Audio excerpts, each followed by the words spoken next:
परमात्मा ने कहा कि तुमने इनकी क्या हालत कर रखी है।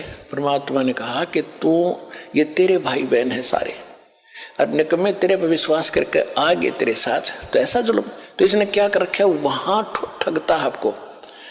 आज आपको ये बताया जा रहा है कि आपको कैसे लूटा जा रहा है, कैसे आप ही भिखारी बन गए। पहले जब वहां से आए सतलोक से तो आप पुण्यों से भरपूर थे, आप एक बहुत साहूकार के बेटे थे। पहले राजा लोग जो होते थे उनकी बेटे और बेटियां जो धनी राजा होते थे, सोने के हार, सोने की जूतियां, सोने के, यहाँ तक जैसे अपना राजस्थान में देखे होंगे अभी तक पहनती माताएं चांदी के पहनते, वो सोने के होते थे। और कपड़े सुंदर, उनमें भी हीरे मोती जवाहरा जड़े होते थे। और वो ऐसे हम वहां थे, भक्ति से परिपूर्ण सेठ थे, सारी सुविधाएं प्राप्त थी।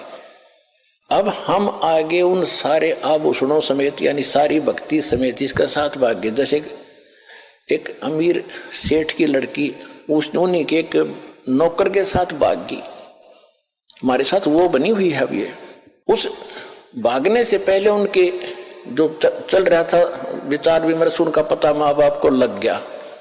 बेटी को समझाया, बेटा यो बालक और ये तो एक नौकर है, और तू कहाँ की किसकी बेटी है, कुछ आँख खोली, अच्छी बात नहीं, तुझे बहुत दुख हो जाएगा। माँ ने भी समझाया, बेटी बड़ा कैर टूट जाएगा, हम तो शादी कर नहीं सकते, तू इसके साथ जाएगी तो बहुत दुख पाएगी।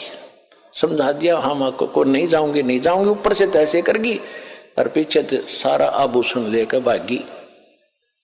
अब वो तो शराबी को अभी बकवादी आदमी जाकर अपना रहने लगे कि चाहे वो जो सारा वो लेगी थी धन, पहले तो वो खर्च करवाया, शराब पीवे, उन्हें पीटे छेते, वह जान जो गिरी ना वापस। फिर वो मजदूरी कर रही थी, 2 बच्चे उसके साथ थे, सड़क के ऊपर। ये दास उसमें वहां जेई था, नौकरी कर रहा था। हमारा दूसरा विभाग था, सड़क पर और काम हो रहा था, वहां हम बैठे थे एक वृक्ष के नीचे। वो माई रो रही थी। मैंने पूछा, बहन क्यों रो रही है, क्या बात होगी? उसने फिर अपना सारा दुख बताया कि मैं एक बहुत बड़े सेठ की, साहूकार की बेटी थी, और जो मेरा पति है ये वहां नौकर था, और मेरे माँ ने बहुत समझाया मुझे, मेरा अकल नहीं आई, मैं इसके बाद तम आके इसके सारा धन लेकर भाग गई। बहुत सा धन, पहले तो धन खर्च करवाया मेरे से, मारा पीटा, 2 बालक हो गए।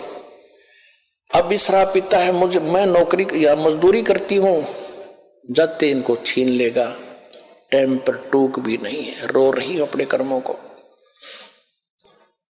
अब जब तो हमने थोड़ी सी सिंपैथी हुई, भाई हम क्या कर सके, हम भी आप रोजी रोटी वाले आदमी, हम तो आपको क्या दें बेटा, हम भी कुछ ज्यादा ध्यान नहीं दिया। दुख जरूर होता है ऐसी सुनकर कथाएं।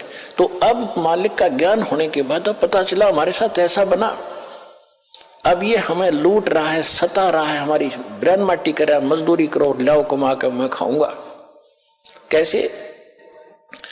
आप पहले जो धन लेकर आए थे अपने बाप से, वो तो इसने महास्वर्ग में आपको वहां रखा ठाठ से, और आपके उस पुण्य के ऊपर इसने कमीशन रखा है।